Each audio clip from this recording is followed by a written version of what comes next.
In January, we aired our latest Issues Reports investigation on community redevelopment agencies, or CRAs, where we reported that though the results of some CRAs have been positive, there have been others that have left much to be desired. Our next guest was invited to be a part of our original program, but was unable to join us at that time. He is here to join us now. We are very happy to welcome Kevin Crowder, Director of Economic Development for Redevelopment Management Associates. Mr. Crowder is also the former Economic Development Director for the City of Miami Beach. Good to have you here, Kevin. Thank you. Thanks for having me. I can understand that you weren't able to come. I mean, we were getting interviews for a full month. You guys weren't able to come, but I understand. You saw the special that we did, and you took a lot of issues with some of the things we said. And what are the issues that you particularly feel were misleading or wrong about CRAs? Well, thank you, Helen. And for me, I think there were two main areas that I thought were, maybe there were some misconceptions or full context wasn't provided. The first was really about Miami Beach and some of the context about Miami Beach and projects that were done for the redevelopment of Miami Beach. The other is the notion of accountability and the misguided perception that CRAs are not accountable and that the public does not know where the money is being spent. Well, okay, so let's take, we have those two areas. Let's start first with Miami Beach. We said that actually Miami Beach was a very successful CRA and that it had been successful beyond anyone's imagination. There was an area of slum and blight. Anybody who was in South Beach in the 70s and 80s remember how these very old and crumbling hotels and hotels had, particularly for the aging population, everybody remembers them sitting out on the terraces to get fresh air. But there was a lot of slum, there was a lot of blight, there was a lot of crime. Yes. And that CRA, we said, was very positive in eradicating that. There are those who say that that was going to happen anyway because it's waterfront property. And you have to agree that CRAs are very successful when you're on beachfront properties, yes, right? I would agree with that. I would say that beachfront areas that were in the condition of a Miami Beach at that time, there is some element of inevitability, but I don't believe that Miami Beach would have been as successful or successful as fast without the Miami Beach CRA. I suppose that you could argue that it wouldn't have occurred at that time, but ultimately it was likely to occur because you see this development happening in other areas that are beachfront without having a CRA. Where we took issue was the use, if the CRA is successful, great, you were successful, close it down. But the CRA has been extended, and there's monies that's being used for CRAs, which, when you read the statute, it says the area must have slum, blight, and you have to provide affordable housing, as well as provide options for economic development. And so the issue is, this CRA was successful beyond anyone's belief, and yet now we're continuing to use CRAs in areas that are very trendy and doing amazingly well. Well, Helen, I think those are all important issues, but I think one of the misconceptions is that all CRAs have to provide affordable housing. What the statute says is a redevelopment area is an area with slum or with blight or with the need for affordable housing to be provided, or a tourist resort oceanfront community that needs economic development.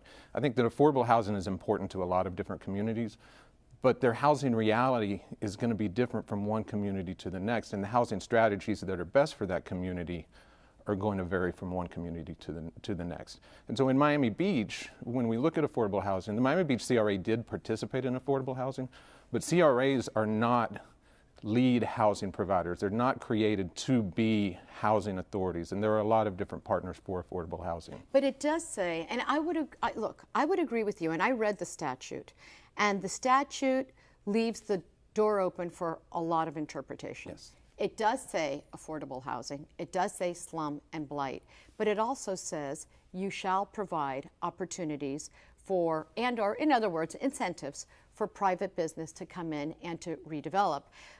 And everything was done, you eradicated slum and blight more than anything because you pushed it aside, not because you actually took care of the problem, but there was nothing. The only thing that was really left out was affordable housing. But that's fine. Well, but Helen, because that's not a violation of statute. But Helen, I would disagree with that. In Miami Beach, affordable housing was not left out. Today, there are 4,700 affordable housing units provided through the city's affordable housing programs, including some that were provided through the CRA. But not within that CRA or within the CRA? Within the CRA. There are private tax credit affordable housing projects within that CRA. There are 3 buildings that the CRA funded the purchase of in partnership with other affordable housing providers. The Miami Beach Housing Authority provides 3,000 Section 8 vouchers.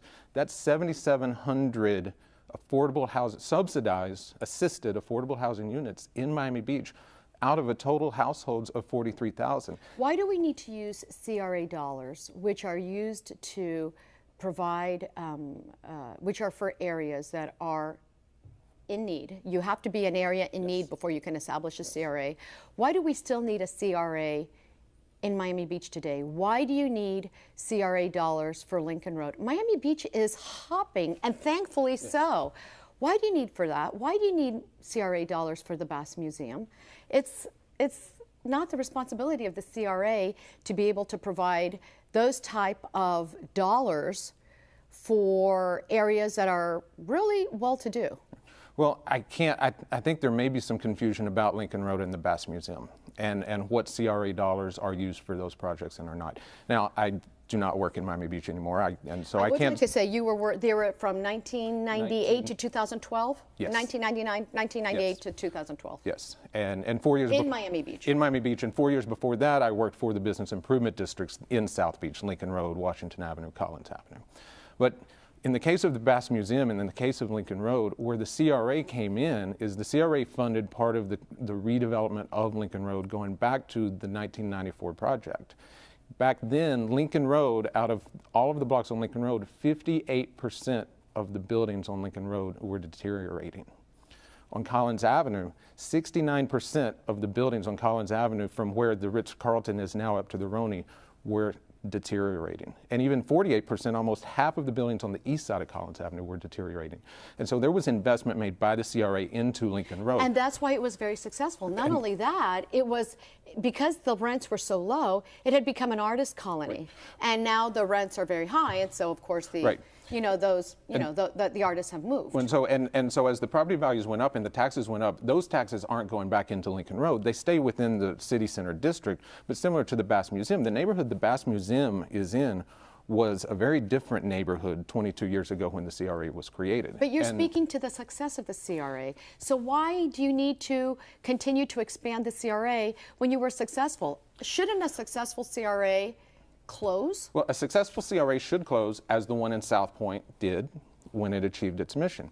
In the case of the City Center CRA, its mission has not been achieved. Its original 30-year time frame has not been completed. And when we look at the original intent of the CRA, which was to create a market that would attract financing for new hotel investment, and it was very successful at doing that, beginning with the Lowe's Hotel, which opened up the financing market that led to the redevelopment of, we know how many hotels. Job creation has been phenomenal there. The Lowe's Hotel right off Lincoln Road. Right.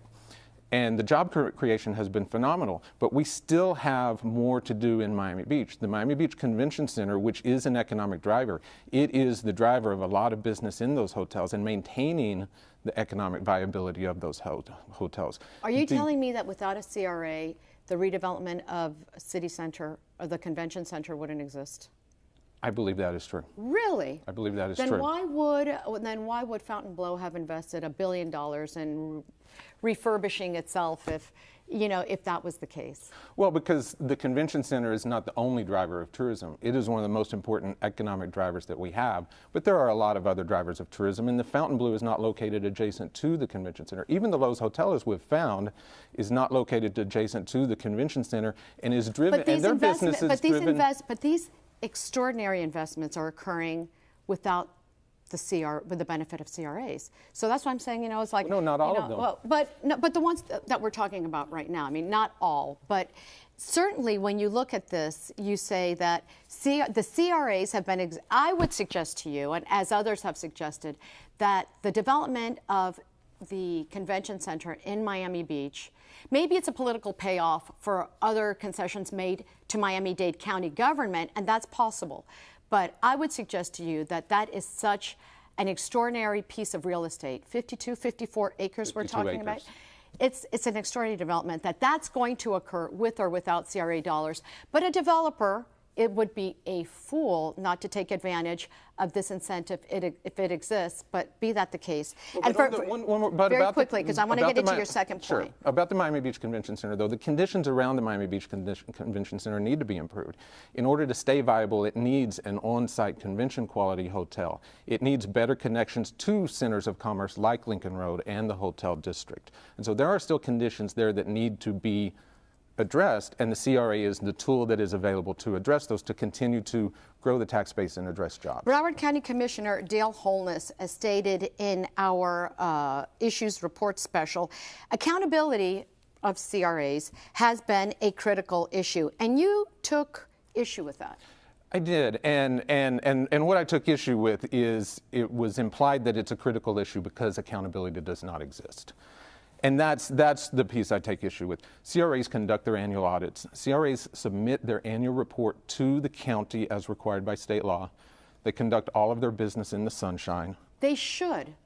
I mean, by statute, they should. But in Broward County, some of the experiences have not been quite as positive. And as a matter of fact, Broward County took, not to get rid of CRAs, but they're going to work with them in a very different way and try to improve accountability measures.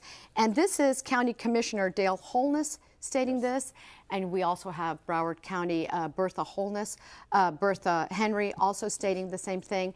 They had issue, the county administrator, they had issue with the way Margate and Hallandale was working their CRAs. So while you're saying it's true, it's not every CRA's experience. Well, but I think there is some misguided and maybe misinformation there as well. The county did take issue, and the Inspector General did issue a report about Margate and Hallandale. But those two CRAs have responded to those questions in writing, and that process is still ongoing. Right, but it was an issue of accountability, and the process is still going because it's not been satisfactory as yet. So it's that you take issue with that because you're defending CRAs, and I understand that, that's your job, but it's not because it's inaccurate. Yes, but Helen, I think it's a little disingenuous for Broward County to accuse CRAs, the city CRAs, of not being transparent and not being accountable. If you look at the Broward County website for redevelopment, you will see the listing of all of the city CRAs. And if you go to those websites, you will find budgets, you will find their annual reports, you will find financial statements, you will find plans, you will find a lot of information about what they do. But are they sticking to them? And that's apparently the issue. And voters in Margate, wanted the money returned to them. So there's more to it. But before we come back to that, when we look at, again, Broward County has its own county-run CRA. When you look at the Broward County website and go to the redevelopment section, the only CRA you cannot find an annual report for, that you cannot find a financial statement for, is the Broward County CRA, the Central County CRA. Only their redevelopment plan is there. If you look at the Miami-Dade County website for redevelopment, by contrast, you will find not just links to the city CRAs, you will see on the county's website the redevelopment plans for all of the city CRAs. You'll see for the county CRAs in Dade County, you'll see the annual reports, you'll see the financial statements. So really the most non-transparent CRA in South Florida is the Broward County CRA. But what you're suggesting is that everything that the CRAs in Broward County have posted are accurate, and it may not be. Well, I'm not saying that everything they've posted is accurate. I'm saying that questions were raised in Margate and Hallandale, but those CRAs should be given the opportunity to respond and state their case to those questions that were made. And they have, and it's still an ongoing investigation. Right, and one thing I've found is with audits is usually the final audit report usually looks very different than the initial audit report that raised questions.